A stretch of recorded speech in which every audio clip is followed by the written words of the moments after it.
നമസ്കാരം. വിഘ്നേശ്വര ജ്യോതിഷത്തിലേക്ക് സ്വാഗതം. ഞാൻ രാജേഷ് കുമാർ. ഇന്നിവിടെ പറയാൻ പോകുന്നത് നമ്മുടെയൊക്കെ കുട്ടികൾക്കൊക്കെ എക്സാമൊക്കെ അടുത്ത് വരുന്ന സമയമാണ്. അപ്പോൾ പല കുട്ടികൾക്കും പഠിച്ച കാര്യങ്ങൾ അതേ കണക്ക് മറന്നു പോവുക, അല്ലെങ്കിൽ അത് ശ്രദ്ധിച്ചിരിക്കാൻ പറ്റുന്നില്ല, അശ്രദ്ധ, അങ്ങനെ ഒട്ടനവധി കാര്യങ്ങളുണ്ട് കുട്ടികളെ സംബന്ധിച്ചിടത്തോളം.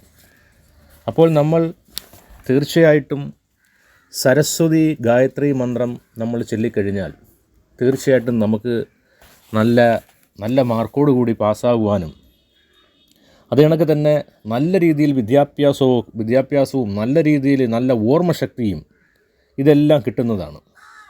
അപ്പോൾ നമ്മളത് വേണ്ടുന്ന രീതിയിൽ നമ്മളെന്ത് ചെയ്യുക, അത് രാവിലെ എണീറ്റ് ശരീരശുദ്ധിയൊക്കെ വരുത്തി നല്ല രീതിയിൽ പൂജാമുറിയിലിരുന്ന് നിങ്ങൾക്ക് എന്ത് ചെയ്യാം, ഈ ഗായത്രി മന്ത്രം, സരസ്വതി ഗായത്രി മന്ത്രം ചൊല്ലാവുന്നതാണ്.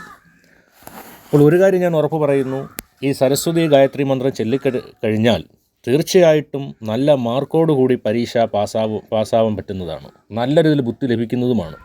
അപ്പോൾ ഇത് നമ്മൾ ചൊല്ലിക്കഴിഞ്ഞാൽ തീർച്ചയായിട്ടും നമുക്കുള്ള മനസ്സിൽ തന്നെ ഒരു തോന്നലുണ്ടാവും, നമുക്ക് പഠിക്കണം എന്നുള്ള ഒരു തോന്നൽ നമുക്ക് തന്നെ ഉണ്ടാവും. അപ്പോൾ അതുകൊണ്ട് തീർച്ചയായിട്ടും നിങ്ങൾ ഈ സരസ്വതി ഗായത്രി മന്ത്രം ചൊല്ലുക. അപ്പോൾ ആ മന്ത്രം ഞാൻ പറയാം.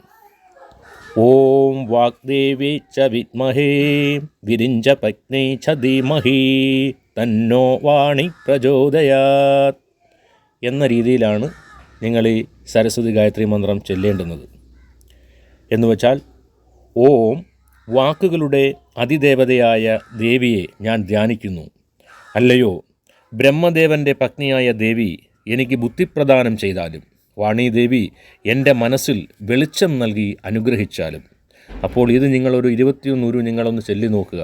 തീർച്ചയായിട്ടും ആ ദേവി നിങ്ങൾക്ക് തീർച്ചയായിട്ടും ഉയർന്ന മാർക്കോടുകൂടി പരീക്ഷ പാസ്സാവാൻ പറ്റുന്നതാണ്. നന്ദി, നമസ്കാരം.